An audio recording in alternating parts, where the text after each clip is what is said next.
Hello, good afternoon po sa inyong lahat, mga kababayan. Ito po ay si JNK. Nandito po tayo ngayon sa Romualdez Street, mga kababayan, dito sa Ayala Bridge na kung saan po ay makikita po natin ang sitwasyon ngayon. Oras po, 2:39 in the afternoon dito sa Ayala Bridge. Nakasarado po ito ngayon, mga ka-GPnatics.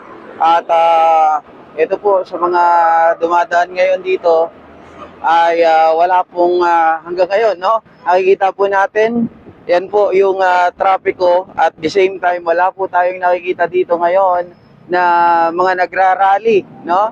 Ayon kasi sa ating mga balita, meron daw mga susugod na mga member ng Iglesia ni Cristo at mga DDS na papasukin daw ang Malacanang, pero tayo po ay nakabang dito ngayon, pero wala pa rin po tayong nakikita na anino, kahit anino lang ng mga rallyista.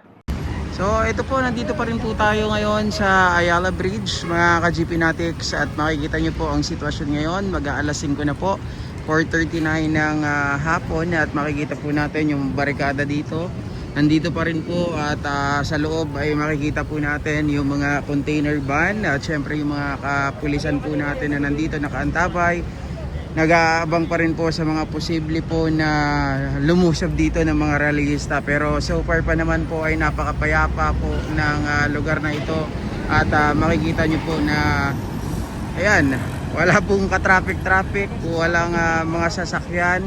Kung makikita nyo man po yung mga truck, yan lang talaga yung mga dumadaan halos dito.